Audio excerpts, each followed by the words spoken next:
Assalamualaikum warahmatullahi wabarakatuh. Perkenalkan, kami dari kelompok 3 Pengantar Hukum Indonesia. Di sini saya akan memperkenalkan kelompok kami. Yakni yang pertama ada Cindy Ristina Yanti dengan NIM 211030 645. Yang kedua yakni ada Muhammad Mufid Musada dengan NIM 211030 650. Yang ketiga yakni ada Muhammad Azkia Unyamila dengan NIM 211030 666. Dan yang terakhir yakni ada saya sendiri, Sofin Nurani Salivia dengan NIM 211030 668. Di sini kami akan membahas tentang pengertian, tujuan, asas hukum acara pidana, sejarah singkat hukum acara pidana di Indonesia, dan ruang lingkup kegiatan hukum acara pidana. Perkenalkan, nama saya Sofia Nurani Salivia. Di sini saya akan menerangkan tentang pengertian hukum pidana. Jadi istilah hukum pidana merupakan terjemahan dari bahasa Belanda, yakni strafrecht. Straf berarti pidana dan recht berarti hukum. Menurut Wirjono Projodikoro bahwa istilah hukum pidana dipergunakan sejak kependudukan Jepang di Indonesia untuk pengertian strafrecht dari bahasa Belanda dan untuk membedakannya dari istilah hukum perdata untuk pengertian Burgerlijk dari bahasa Belanda. Pengertian hukum pidana banyak dikemukakan oleh para sarjana hukum. Di antaranya adalah Sudarto, yang mengemukakan bahwasannya hukum pidana memuat aturan-aturan hukum yang mengikatkan kepada perbuatan-perbuatan yang memenuhi syarat tertentu suatu akibat yang berupa pidana.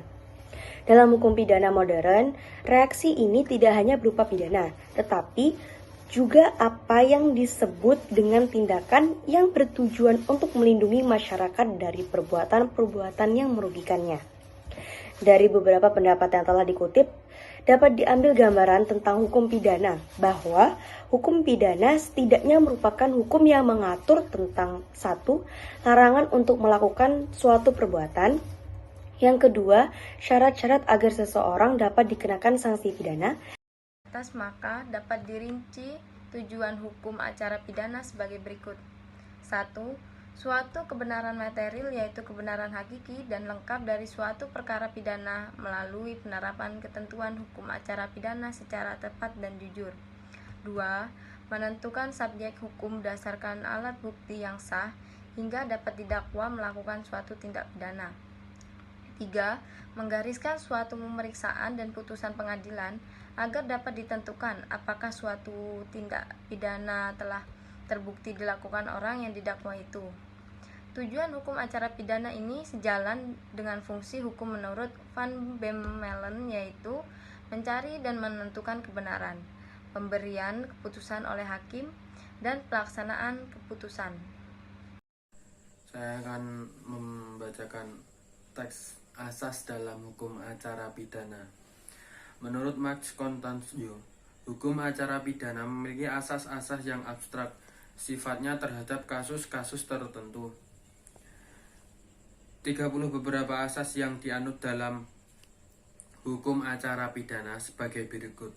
1. Asas legalitas. Asas legalitas yang berarti bahwa setiap perbuatan pidana harus dituntut. Penyimpangan terhadap asas ini dikenal dengan asas oportunitas, yang berarti bahwa demi kepentingan umum, Jaksa Agung dapat mensampaikan penuntutan perkara pidana. 2. Asas diferensiasi fungsional, artinya setiap aparat penegak hukum dalam sistem peradilan pidana memiliki tugas dan fungsinya sendiri yang terpisah antara satu dengan yang lain. 3. Asas lex scripta, yang berarti bahwa hukum acara pidana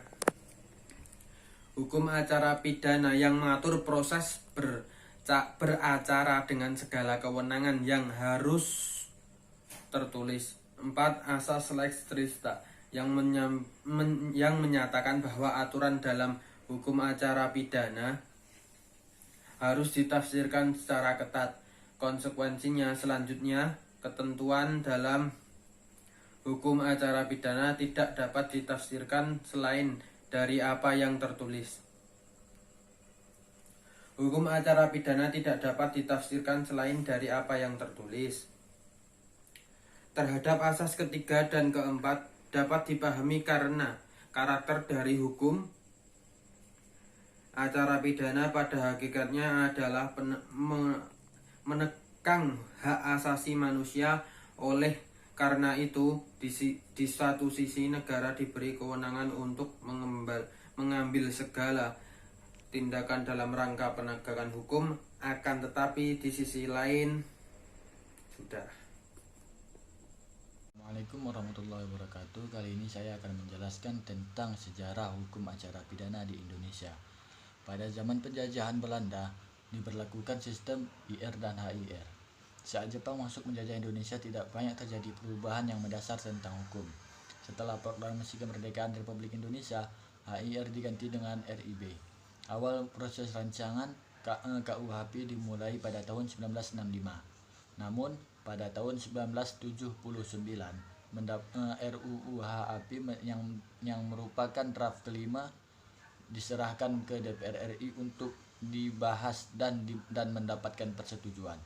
Tanggal 9 September 1981, RUU HAP disetujui dan disahkan pada tanggal 31 September 1981 oleh Presiden dan menjadi Undang-Undang Nomor 8 tahun 1981, dikenal dengan Kitab Undang-Undang Hukum Acara Pidana atau KUHP. Sekian, terima kasih. Assalamualaikum warahmatullahi wabarakatuh. Ruang lingkup kegiatan hukum acara pidana dibagi menjadi 3 komponen. Yang pertama yakni asas legalitas. Asas legalitas tercantum di dalam pasal 1 ayat 1 KUHP, yang di dalam bahasa Belanda disalin ke dalam bahasa Indonesia kata demi kata, maka akan berbunyi, tiada suatu perbuatan yang dapat dipidana selain berdasarkan kekuatan ketentuan perundang-undangan pidana yang mendahulunya. Perlu pula diperhatikan bahwa dengan istilah fact disalin orang dengan kata peristiwa, karena dengan istilah fact meliputi baik perbuatan yang melanggar sesuatu yang dilarang oleh hukum pidana maupun mengabaikan sesuatu yang diharuskan.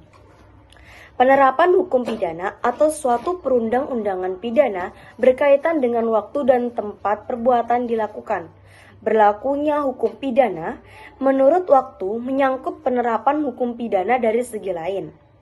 Menurut Hazewinkel, Suringa, jika suatu perbuatan atau fact yang mencoloki rumusan delik yang dilakukan sebelum berlakunya ketentuan yang bersangkutan, maka bukan saja hal itu tidak dapat dituntut, tetapi untuk orang yang bersangkutan sama sekali tidak dapat dipidana.